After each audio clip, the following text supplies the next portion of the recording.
Salut tout le monde, du coup aujourd'hui je suis avec Max, je voulais qu'on fasse une petite vidéo ensemble pour discuter un petit peu de SEO, voir quel était son point de vue là-dessus. Est-ce que tu peux te présenter d'abord Max? Ouais, bonjour tout le monde. Merci Léo de m'accueillir ici.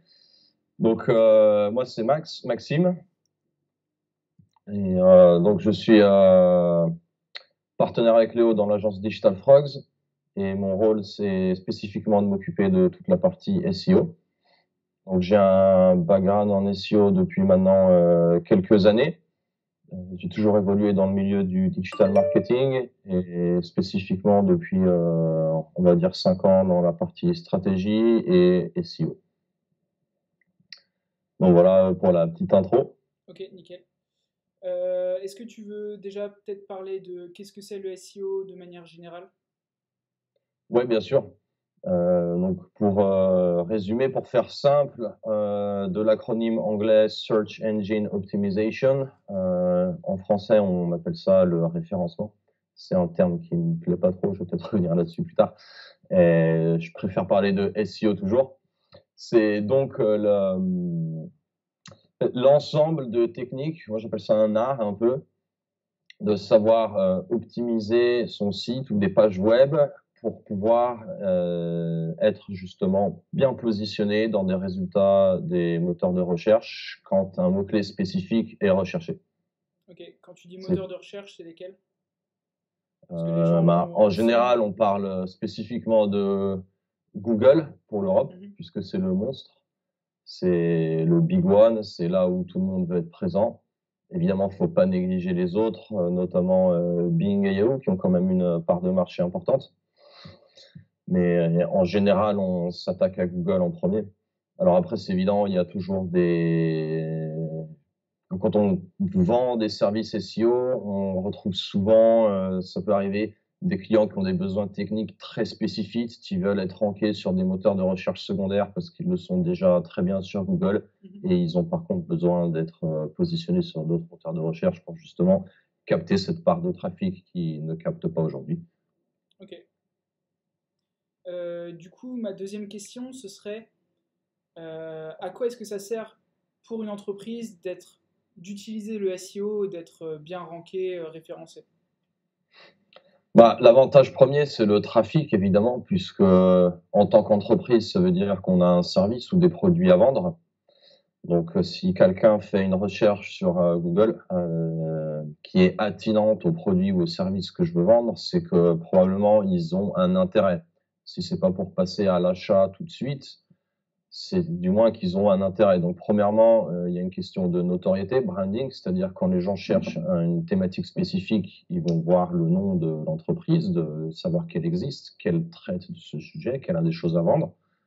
Et évidemment, d'un autre côté, sur la recherche d'intention directe, c'est grâce au SEO, je vais pouvoir récupérer du trafic organique, donc non payant, de personnes qui vont pouvoir passer à l'action tout de suite. Donc après, à Est-ce que l'évidence, tu peux c'est expliquer toujours ce que c'est important. la recherche d'intention directe du coup? Bah, c'est par exemple, j'ai envie d'acheter les dernières Nike, je tape sur Google, acheter les dernières Nike, pim, je vais tomber très probablement sur le site de Nike, puisque le SEO est très bien fait, et je vais pouvoir passer à l'action et acheter ma paire en ligne directement après avoir tapé juste trois mots-clés. Ok, donc c'est lorsqu'on tape des mots-clés d'une action qu'on veut réaliser en ligne, potentiellement acheter un produit ou rechercher un service qu'on recherche, quoi, tout simplement. Exactement, c'est ça. Donc, c'est-à-dire, j'ai un besoin, je passe par le moteur de recherche, je tombe sur ce qui va répondre à mon besoin. Ok. Alors pourquoi est-ce que c'est intéressant du coup pour les entreprises locales d'utiliser le SEO? Bah, c'est très important puisque souvent sur les entreprises locales, on a pas mal de compétition au niveau local. Il y a toute une partie du SEO qui s'appelle le local search, qui comprend l'utilisation des packs Google Maps, Google My Business, etc., Mhm. qui va permettre de faire apparaître dans les résultats de recherche non seulement notre site dans les résultats classiques, traditionnels, mais on va pouvoir apparaître en haut de page dans la map avec notre business bien indiqué, ou bien dans le sidebar à droite des recherches avec le nom du business, les descriptions Google My Business, les avis clients et tout ce genre de choses. Ouais. C'est une mise en avant de l'entreprise au niveau local très importante. On a vu que c'était souvent un problème au niveau de nos clients qui n'étaient pas forcément rankés du tout, même juste sur Google My Business, ils n'ont aucune présence, ils ne sont pas visibles en local, donc je vous laisse imaginer si vous êtes un restaurant, le but, si vous êtes un restaurant, c'est quand on tape meilleur restaurant de votre ville, bah, qu'on tombe sur vous directement ou qu'au moins vous soyez dans les recherches TripAdvisor, que vous soyez sur Google My Business, que vous apparaissiez dans les premiers comptes et que vous ayez des avis positifs, etc. Tout ça, ça va jouer dans votre référencement et dans le fait que vous allez vendre vos produits ou vos services, quoi. Ouais, exactement. C'est vrai que quand on parle de business locaux, on pense souvent à des petits, moyens, voire très petits business. L'exemple du restaurant est très bien. Il y a, par exemple, tout ce qui rentre dans les métiers un peu d'artisan, plomberie, chauffagiste, Fleuriste, électricien, ce genre de choses, ouais, qui ont un business qui est vraiment local, s'ils se déplacent pas 4 heures pour faire un service de plomberie ou d'électricien. Et c'est vrai que pour beaucoup, ce sont vraiment des petites ou très petites entreprises, souvent en conduction familiale. Ils n'ont pas toujours quelqu'un ou même tout simplement eu l'idée d'exploiter certains outils en niveau référencement. Pour beaucoup, c'est déjà bien s'ils ont un bon site et ou une page Facebook. mhm, Donc c'est vrai qu'il y a là tout un attirail de services à leur proposer et pour certains, ça marche très très très bien. À savoir que c'est un petit peu complexe parce que justement, il y a quand même une très grosse concurrence.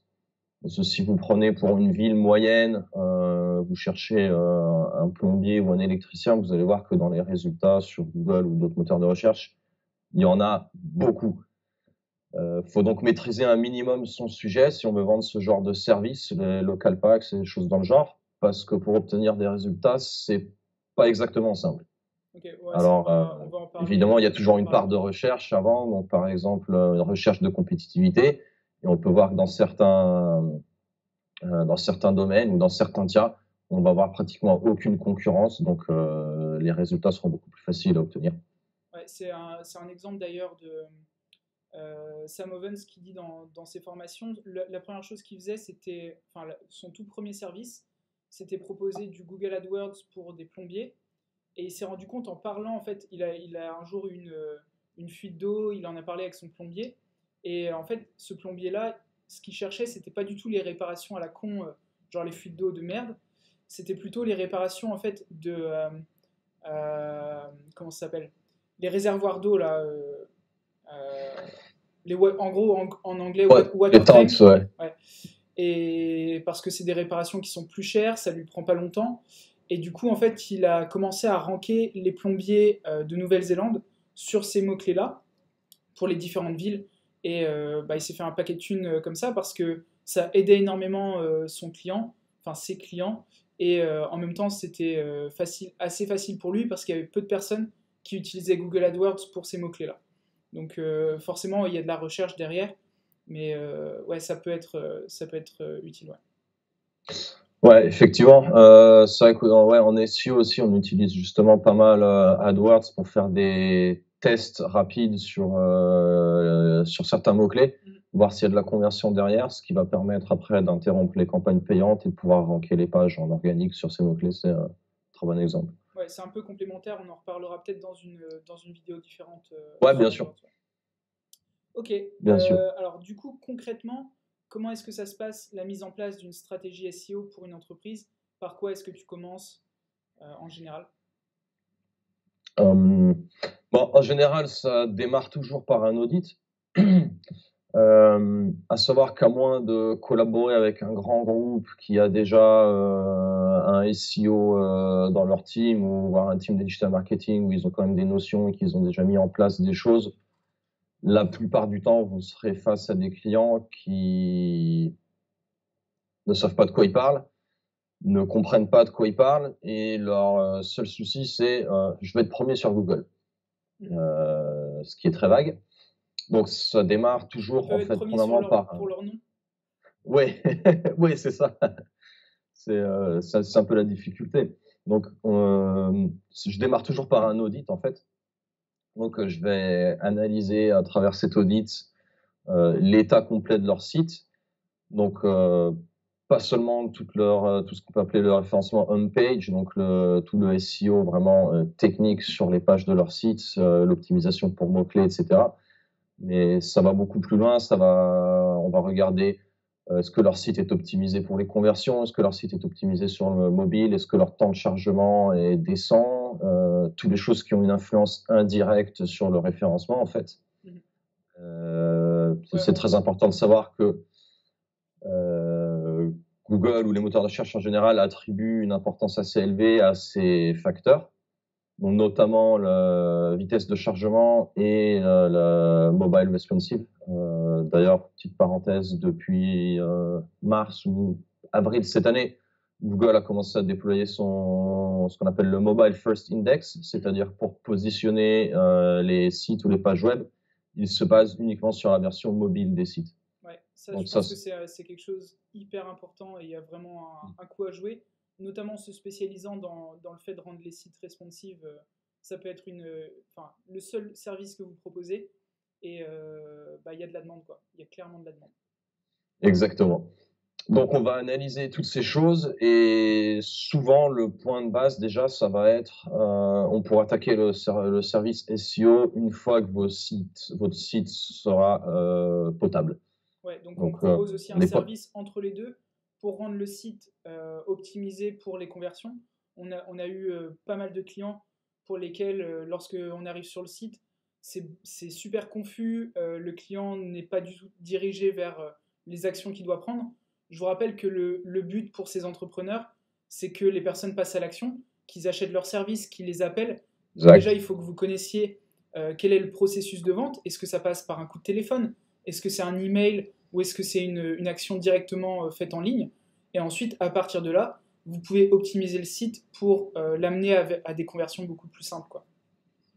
Donc ouais, c'est l'étape numéro 1, que le site soit prêt à être travaillé ensuite en SEO, mais il faut pour ça que tout soit en ordre, quoi. Exactement. Puis les conversions que tu viens de mentionner, c'est très important. C'est-à-dire qu'un autre facteur indirect, c'est le click-through rate du résultat de recherche qui apparaît sous une recherche Google de votre site par rapport au nombre de personnes qui vont, donc le taux de clic de ceci par rapport aux concurrents. C'est-à-dire que si pour un mot-clé donné, vous êtes parmi les 3 premiers résultats et vous avez des concurrents, par exemple, en dessous qui auront des taux de clic plus élevés, et ensuite qui vont lier à des conversions, vous allez voir progressivement votre position diminuer. Ouais. Peut-être que tu peux faire il y a le bounce rate aussi qui joue, je suppose. Ça, ouais, absolument. C'est-à-dire si votre site bounce beaucoup, c'est-à-dire si les utilisateurs sortent de la page, de la landing où ils sont arrivés sans effectuer aucune autre action ou sans avoir visité une autre page ou cliqué sur quelque chose, Google va avoir tendance à penser que votre page n'est pas pertinente par rapport au mot-clé pour laquelle elle a été positionnée dans les résultats de recherche. Donc ça, c'est extrêmement important aussi d'avoir des sites qui sont optimisés pour garder les utilisateurs, les visiteurs sur la page. Donc, qu'ils passent à l'action, qu'ils aillent regarder autre chose, qu'ils visitent une autre page, qu'ils cliquent sur une vidéo ou que sais-je autre. Okay. Du coup, autre question. Alors, ouais, je voulais juste en terminer sur l'audit. Ouais. Si effectivement, donc la première partie dont on a parlé, c'est l'analyse du site en soi, donc son état. Ensuite, il y a une partie d'audit très importante sur la concurrence, donc repérer les concurrents non seulement en termes de business, donc les concurrents directs soit les vôtres, soit de votre client. Ça, il va être très important de les suivre, de voir sur quels mots-clés ils sont positionnés, est-ce que sur ces mots-clés, ils sont en compétition directe avec vous ou pas. Vous allez sûrement pouvoir dégager non seulement un profil de mots-clés, donc vous allez pouvoir être en mesure d'identifier s'il y a des mots-clés sur lesquels ils sont positionnés, où ça vaut la peine de les concurrencer. il y aura sûrement des mots-clés où la compétitivité est très élevée, donc ça va être inutile de perdre votre temps, vos efforts à les concurrencer là-dessus. Donc Comment mieux est-ce que tu orienter sais votre ça? recherche de mots-clés par la suite. Comment est-ce que tu connais la compétitivité des mots-clés? Et ben il y a des outils spécifiques SEO comme SEMrush, Ahrefs et d'autres encore Mhm. qui ont des algorithmes qui arrivent à calculer la compétitivité d'un mot-clé. Donc en général, le consensus, c'est qu'on utilise un index qui va de 0 à 1, et plus on est proche de 1, plus la compétitivité est élevée. Ok. Donc c'est peut-être plus intéressant parfois, même si vos mots-clés principaux sont des mots-clés à forte compétitivité, bah, plutôt de vous référencer sur des mots-clés qui ont une plus faible compétitivité, donc plus proche de 0. Ça paraît dans un sens logique, mais pourtant c'est pas ce que tout le monde souhaite faire en tout cas. Exactement. Bah, ça rappelle une anecdote un peu, c'est assez intéressant. Quand je cherchais encore du travail en tant qu'employé, j'avais passé des entretiens pour une boîte en Angleterre, une grosse société qui faisait un peu du courtage en formation. Donc, il recensait toutes les formations dans tous les domaines possibles en Angleterre, et via le SEO, en fait, il captait tout le trafic intéressé. Et donc, en gros, après, ben, ils obtenaient des commissions sur chaque formation vendue auprès de multiples organismes. Et ils recherchaient quelqu'un à l'époque. Ils avaient déjà un département SEO de 5 personnes. C'est-à-dire que au sein de leur entreprise, ils avaient un team SEO complet. Et ils recherchaient quelqu'un qui était ultra spécialisé dans justement la recherche et la mise en place de SEO pour les mots-clés longue traîne à faible compétitivité. Parce Okay. qu'ils étaient déjà saturés sur les mots-clés ultra compétitifs, et ils cherchaient à capter du trafic et doubler leur trafic total SEO uniquement avec des mots-clés à faible compétitivité. Ouais, et pour ça, il faut juste. Enfin, ils sont prêts à prendre une personne, un spécialiste pour ça. Je suppose que le salaire était bon. Ouais, absolument. En général, enfin, plus vous êtes spécialisé dans ce genre de domaine, plus le salaire monte. Surtout en Ouais. Angleterre, pas forcément trop en France, mais dans les pays qui peuvent se le permettre, on va dire. Ouais, exactement. Donc, c'était pour la petite anecdote. Donc, juste pour terminer rapidement sur la partie audit, c'est vraiment très important parce que c'est ce qui va pour vous permettre de définir toute votre stratégie par la suite, et notamment de proposer et pouvoir offrir et expliquer clairement à votre client ce que vous allez pouvoir mettre en place, les différentes zones d'optimisation dont il va avoir besoin, et définir également avec lui un budget et une timeline pour la mise en place, et éventuellement lui pouvoir proposer ou du moins chiffrer certains objectifs, résultats que vous espérez atteindre. Okay. Ce qui va être beaucoup plus clair pour lui quand vous parlez en termes de résultats. Donc, à la suite de l'audit, tu fais un premier audit que tu présentes au client et en fonction de l'audit, tu te bases là-dessus pour déterminer avec le client un budget sur lequel ils vont pouvoir travailler. Enfin, on va pouvoir travailler du coup. Et Exactement. sur quoi est-ce qu'on va travailler au fur et à mesure sur une période donnée, quoi. Exactement. Donc l'audit, ça permet de déterminer la stratégie, les priorités, la main d'œuvre, donc le coût que vous allez devoir payer en main d'œuvre, et que le client va devoir payer, que vous allez pouvoir chiffrer, et la durée, effectivement. Donc après la durée, il y a toujours un rapport budget-durée, sachant que ce que vous pouvez faire en un mois, à titre d'exemple, pour 10 000 euros, vous allez pouvoir le faire en 10 mois pour 1 000 euros par mois. Mhm. Sachant aussi que le SEO, c'est un travail qui a un impact sur le moyen et long terme. C'est très dur, surtout dans des niches très compétitives, ou par exemple pour des sites qui sont tout neufs, de ranker sur des mots-clés en moins de 3 à 6 mois, c'est vraiment très difficile. Ouais, j'entendais Ça peut... encore hier que pour des... Alors là, c'était aux États-Unis, donc c'est encore différent niveau compétitivité. Mais le mec, il parlait de ses services SEO et il disait qu'il conseillait environ 1 an pour ranker en local et 3 ans pour ranker en première page sur des mots-clés nationaux. Ouais. Donc, enfin, c'est d'un côté, on peut avoir l'impression que c'est dingue de partir, par exemple, admettons que vous discutiez avec votre client et vous lui dites, bah voilà, on part pour une stratégie sur 3 ans. Pour certains, ça peut paraître dingue parce qu'on n'a pas forcément l'habitude de parler avec des entreprises qui ont une vision aussi long terme, notamment des entreprises locales. Mais c'est super important de commencer le plus tôt possible aussi. Parce que quand ils vont s'en rendre compte dans 2 ans, ce sera trop tard. S'ils avaient commencé Exactement. aujourd'hui, ils auraient de l'avance sur leurs concurrents, etc. Et on prend beaucoup d'avance en commençant tôt, quoi. Donc ouais, ça c'est un truc important. Ouais, et c'est très important si vous parlez avec vos clients de bien leur faire comprendre ça.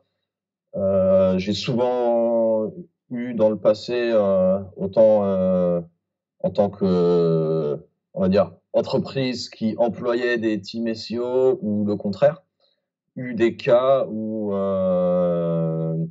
le contrat SEO s'est terminé par faute de manque de résultats, alors que tout simplement le projet n'était pas encore mûr pour que les résultats soient là. Et souvent, quelques mois après avoir interrompu le contrat, et ben, on a pu s'apercevoir que le trafic avait augmenté en organique 3 mois après, 4 mois après, parce que Google avait finalement appliqué les modifications à ses résultats de recherche. Et grâce à le travail qui avait été mis en place plus tôt, 4 mois après, et ben, le site a été repositionné avec des landing pages spécifiques avec une augmentation du trafic et des conversions. On a eu le cas avec une cliente hein, pour qui on voulait faire une partie SEO, on faisait l'optimisation de son site. Et le problème qu'on a eu, c'est que à chaque fois qu'on changeait son site, enfin, on a voulu changer son site une fois, et la cliente n'arrêtait pas de changer son site tous les 2 jours, tous les 3 jours, et du coup, ça repart à zéro en quelque sorte, et ça avançait pas assez vite à son goût. Et enfin voilà, même si on avait été clair sur le fait qu'il faudrait potentiellement plusieurs mois pour que on voit les résultats, elle avait le sentiment que c'était jamais assez bien et du coup elle refaisait des changements et au final ça l'a mené nulle part quoi. C'est vrai, ça l'a même au contraire pénalisé. Ouais. Ouais, voilà c'est ça. Ok, au niveau des tarifs qu'on peut se permettre de demander aux clients, est-ce qu'il y a différents types de tarifs? Est-ce qu'on peut se spécialiser notamment par exemple sur faire que des services My Business, enfin ou que Google, par exemple ouais, My Business, Map, les choses comme ça? Ou est-ce que c'est plus intéressant de proposer des choses plus complètes? Il y a diverses approches. Personnellement, moi, je préfère avoir une vision un peu plus globale et proposer un peu de tout. Ouais, juste C'est un truc, personnel, c'est parce que j'aime bien toucher la- à plusieurs choses. l'avantage notamment quand on peut se permettre de proposer une offre plus globale, c'est qu'on a le contrôle sur notamment l'optimisation du site. On sait que ça ne va pas être fait par quelqu'un qui n'y connaît rien. On sait exactement ce qu'on veut mettre en place. C'est beaucoup plus facile ensuite de contrôler, on va dire, et d'être en charge de la qualité de ce qu'on propose, quoi. Ouais, On ne peut exactement. pas être tenu Exactement. responsable pour les problèmes que quelqu'un va causer au site si on s'occupe de tout, quoi. Ouais, non, tout à fait d'accord. Euh, Après, une autre approche, c'est effectivement de se focaliser sur un seul type de service. Donc, par exemple, il y a des agences qui s'occupent uniquement de faire la partie audit. Après, tout ce qui est technique, mise en place, stratégie, soit ils délèguent, soit ils retournent après à leurs clients. C'est-à-dire, en tant que client, vous m'avez commissionné un audit, je vous l'ai rendu, voilà mon rapport, voilà mes conseils. Un peu comme du consulting, en Débrouillez-vous fait. avec ça. À vous de, après, il y a aussi, donc, après, il y a plusieurs types de services dans lesquels on peut spécialiser, comme tu as mentionné par exemple les local packs ou le link building ou la recherche de mots-clés, les stratégies mots-clés ou tout simplement la stratégie long terme SEO, etc. Ou encore le content SEO, donc tout ce qui est copywriting en utilisant les mots-clés, etc. Ou l'optimisation on page. Donc j'en passe, mais il y a, c'est vraiment vaste le SEO, on peut se spécialiser dans plusieurs choses. Il y a des agences qui se spécialisent uniquement dans un seul secteur.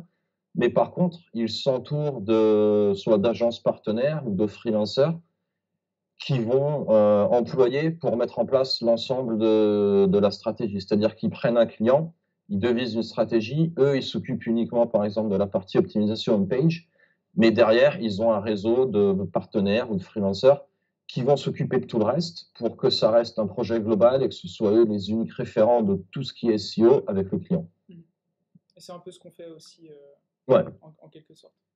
exactement. Est-ce que tu conseillerais je connais déjà la réponse, je pense, mais est-ce que de se concentrer particulièrement sur une niche, est-ce que c'est plus facile de maîtriser un domaine si on se concentre sur une niche? Par exemple, réaliser de l'optimisation et du SEO pour l'immobilier ou pour les fleuristes, pour les dentistes, pour les vendeurs de piscines ou autres. Alors, personnellement, je dirais non. Okay. Mais en fait, il y a une balance avantage-désavantage assez importante. L'avantage, c'est que si vous choisissez une niche spécifique, vous allez effectivement pouvoir être très fort, puisque dès on va dire le 3, 4, 5e client, vous allez avoir une vision en fait de tout l'espace mots-clés. Vous allez pouvoir développer votre registre de mots-clés secondaires, de mots-clés longue traîne, on peut se de baser sur manière. les mêmes. Au fur et à mesure, on développe Ouais, les compétences en quelque sorte, et on peut se baser exactement. dessus pour construire Exactement. plus haut, quoi. Donc après, pareil, par exemple, vous allez pouvoir créer un réseau de SEO content writers qui vont être ultra spécialisés là-dedans, puisque vous allez à chaque fois pouvoir en trouver de plus en plus. Par exemple, de même pour tout ce qui est la stratégie locale, vous allez pouvoir tout simplement comprendre de mieux en mieux au fur et à mesure ce qui marche pas, comment ranker très vite, en quoi les clients sont intéressés quand ils recherchent ce type de service, etc. Le désavantage, c'est par contre, c'est que ça va vous limiter dans le nombre de clients potentiels que vous allez pouvoir traiter. Par exemple, si vous rankez un client pour plombier sur Paris en numéro 1, ben, vous n'allez pas pouvoir en ranker un deuxième en numéro 1, forcément. Pas sur les mêmes mots-clés en tout cas. Exactement. Ouais. C'est notamment une question qu'on avait eue dans le groupe Agency Domination. Comment on fait si par exemple quelqu'un se spécialise dans les salles de sport d'une ville en marketing digital, donc en publicité Facebook, etc. Est-ce qu'on peut se permettre de faire de la publicité pour une première salle de sport, puis une deuxième? Alors forcément, ils ont des positionnements différents, du moins dans ce qu'on avait discuté. Il y en a certains qui vont peut-être être plus chers, mettre plus en avant le coaching one-to-one, des choses comme ça. D'autres qui sont moins chers et qui vont peut-être jouer là-dessus. Donc c'est encore faisable. Après, si vous mettez en avant par exemple des plombiers et que des plombiers, il faut vous assurer que votre stratégie est différente, du moins pour la pub Facebook. Après, pour le SEO, c'est vrai que c'est encore plus compliqué du coup. Ouais, exactement. Après, personnellement, il y a aussi une question un peu d'éthique, on va dire, c'est-à-dire que si je m'occupe d'un client, c'est parce que je veux que ce soit lui le meilleur, que ce soit lui le premier. Je veux que ce soit lui qui domine sa concurrence, donc je peux pas aller après chez un de ses concurrents et lui promettre la même chose. Donc c'est un peu toi qui es en concurrence avec les autres personnes qui font du SEO pour ce type de client, quoi. Voilà, exactement. Il y a une part de ça aussi. Okay. Dernière question, du coup, combien est-ce qu'on peut se permettre de faire payer des services SEO? Là, c'est très vaste. Je pense que quand on est ultra spécialisé, ça peut aller très, très, très, très cher. Surtout après, quand c'est par exemple un audit d'un gros site, ça peut aller chiffrer dans les dizaines de milliers d'euros, juste l'audit. Quand je bossais avec Airways, on employait une agence SEO et on leur donnait notre contrat, il était à $15 000 par mois. lorsqu'on est Donc ça peut... spécialisé, on peut en quelque sorte se contenter d'avoir un gros client parfois pour, voilà, pour Exactement. en vivre. À savoir que dans le SEO, ça se base vraiment énormément sur les résultats. Donc forcément, au début, vous n'allez pas pouvoir demander beaucoup d'argent. Et après, mais au fur et à mesure de vos résultats, puisque de toute façon, une fois que vous aurez traité un client, vous allez pouvoir avoir une preuve de j'ai ranké telle page du site de ce client pour tel mot-clé, et ainsi de suite. Mm. Donc ensuite, plus vous accumulez les preuves, plus vos compétences seront démontrables, vérifiables, plus vous allez pouvoir vous permettre de demander à vos clients de vous payer de plus en plus. Ok. Est-ce que tu as quelque chose d'autre à ajouter?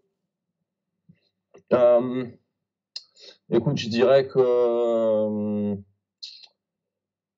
alors avant tout, si vous souhaitez vendre des services SEO, l'important c'est la formation, être toujours à jour. Ouais. Déjà, Où est-ce que les gens peuvent formez-vous. se former? Est-ce que tu C'est as... très important. C'est quelque chose qui est vraiment très technique, même pour simplement faire de l'audit ou même de la stratégie. Si vous n'avez pas envie de vendre en tant que service le technique, il faut le comprendre et le connaître pour pouvoir deviser en amont. Donc, première chose, formez-vous et surtout, faut toujours suivre l'actualité SEO parce que ça évolue tellement vite. Google spécialement sort des updates à son algorithme pratiquement tous les 15 jours, si c'est pas plus fréquemment. Des fois, ça a très peu d'impact, des fois, ça a des impacts énormes. Ce qui marchait il y a 6 mois, 1 an, 2 ans, SEO, ça va pas forcément marcher aujourd'hui. Des fois, au contraire, ça va même être pénalisant. Donc, il faut vraiment toujours rester à la page. Et bon, le seul moyen de le faire, c'est évidemment de suivre dans des forums, des blogs et de la presse spécialisée et évidemment travailler dedans. Ça va être dur d'être à la page en SEO si vous faites pas de SEO. Donc ça, c'est la première chose. Une deuxième chose, c'est comment atterrir ses premiers clients. Ça, c'est toujours très difficile puisque, comme on vient de le dire, on n'a pas forcément de Track record voilà, ouais, de résultats démontrables. Donc, il y a plusieurs techniques. La première, c'est de choisir une niche, un thème qui plus ou moins vous plaît. Vous montez un site WordPress ou un blog là-dessus rapidement, pas quelque chose de très très compliqué. Et vous essayez de le positionner en 3 à 6 mois. Ça vous fera quelque chose de démontrable. Voilà ce que j'ai réussi à faire. Une autre solution, c'est de rechercher le type d'entreprise que vous aimeriez aider en SEO, leur faire un petit devis de votre côté, pas un devis, pardon, un petit audit de votre côté de leur site, l'analyser, étudier les concurrents, voir les mots-clés, voir où ils en sont au niveau de leur position aujourd'hui. Vous leur faites ce petit audit, vous le mettez dans un format propre, par exemple un PowerPoint, quelque chose avec des graphes, des extraits, etc. et des chiffres, et vous leur démontrez, par exemple, qu'ils ont des lacunes, ils n'ont pas ça en place. Ils pourraient ranker beaucoup plus facilement sur certains mots-clés, par exemple, qu'ils ne font pas aujourd'hui, où ils sont pas représentés dans le Google Local Pack, sur les maps, sur My Business, etc. Et donc, vous leur dites, voilà, vous aurez un petit email, cold email, et vous leur dites, voilà, j'ai remarqué ça, je vous mets mon petit rapport à côté. Si ça vous intéresse d'en discuter, recontactez-moi et éventuellement vous les relancez par la suite par téléphone Ouais, directement. c'est une stratégie qu'on couvre dans Agency Domination aussi. L'audit gratuit, ça marche toujours. Et dans tous les Voilà. cas, quand vous proposez un service, commencez par offrir de la valeur, ça marche toujours. Si vous pointez du doigt ce qui ne fonctionne pas, ce qui pourrait aller mieux dans leur entreprise et pourrait leur faire gagner plus d'argent, forcément, ils sont prêts à vous écouter plus facilement que si vous leur disiez bah voilà, je vais vous demander 1 000 euros par mois et je vous expliquerai après ce que je vais faire. Donc, ouais, l'audit, ça me paraît être une super idée aussi. Ouais. Ouais, ça marche pas avec tous les clients, mais ça marche assez bien. Ouais, et ça peut être Surtout fait assez rapidement, on est d'accord. Enfin, t'as pas forcément besoin de passer énormément de temps sur ton audit. pour qu'il soit de qualité et mettre en... Enfin, tu vois ce que je veux dire? Ouais, mettre en avant les Ouais, lacunes d'un des site ou... potentiels clients, quoi, oui, bien sûr. Surtout si vous connaissez un peu votre sujet, vous faites une analyse rapide du site et vous verrez immédiatement si leur site est déjà optimisé SEO ou pas. Donc, s'il l'est, là, effectivement, il faudrait faire un audit plus approfondi. En général, si je vois que des clients, ils sont déjà ultra optimisés comme ça, je pense que dans ce cas-là, c'est pas la peine de perdre du temps sur un audit. C'est-à-dire qu'ils ont sûrement déjà quelqu'un qui s'en occupe. Si vous voyez que c'est pas du tout optimisé ou qu'il manque vraiment des choses flagrantes, là, ça peut être très rapide. Surtout après, une fois que vous l'avez fait 2-3 fois, vous savez ce qu'il faut regarder en premier, vous avez un modèle d'audit, de rapport à envoyer, donc vous ne devez plus tout créer de zéro. Exactement, Donc ça va plus vite. on le couvre aussi dans la formation. Nickel. Ce que j'ai demandé tout à l'heure, je pense que tu m'as pas entendu. Où est-ce que les gens peuvent se former au SEO? Essentiellement sur le tas. Alors, il n'y a pas beaucoup de formation spécifique au SEO. D'une part, parce que c'est, comme je vous ai dit avant, c'est très changeant, ça change trop rapidement. Je déconseille les formations payantes que vous pouvez trouver en ligne. Très peu sont mises à jour. Donc, si vous achetez une formation qui a déjà 1 an ou plus, ça vaut pas la peine.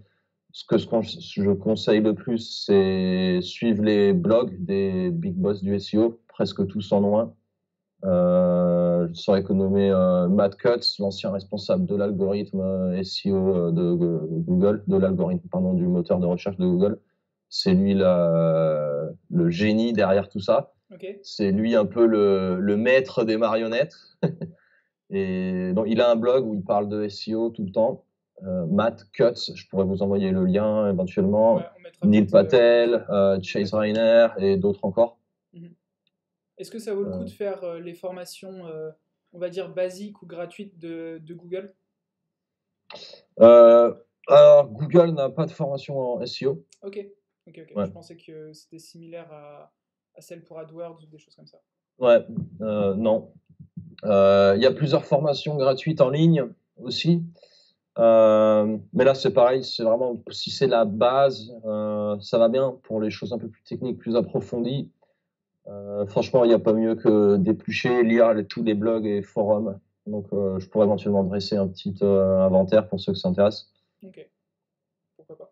Je voulais rajouter un petit truc. Vas-y.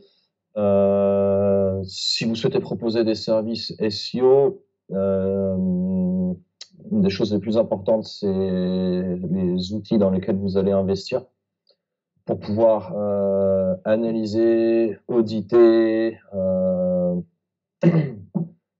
simplement suivre au quotidien l'évolution de vos projets SEO. Il va vous falloir des outils. Tous ces outils sont payants si vous voulez des outils de qualité. Il y a quelques outils gratuits qui peuvent vous servir aussi en plus, mais faut savoir, faut que vous soyez prêt à mettre le budget dans ces outils qui sont pas forcément donnés toujours, mais si ça peut vous aider, ne serait-ce qu'à décrocher votre premier contrat, ce sera largement remboursé par la suite. Ouais, pour ceux qui se demandent les outils, je crois que tu avais déjà fait un post sur les outils à utiliser. Vous pouvez sûrement chercher dans le groupe Web Marketing Tips France. En tapant SEO ou outils SEO, vous trouverez, tu avais fait un post, il me semble. Ouais, j'avais mis quelques outils. Si ça vous intéresse, évidemment, vous pouvez toujours me contacter en MP ou poser vos questions dans le groupe. Je serai plus que content de vous répondre et de vous aider. Top. Bah, merci Max pour ces réponses. Voilà. C'est cool. Ça de rien. Merci Léo pour ce petit moment. Pas de problème. Ok, merci Super. à tous. On vous dit à plus tard. Si vous avez des questions, posez-les dans les commentaires. Nickel. Merci à tous. Au revoir. À bientôt.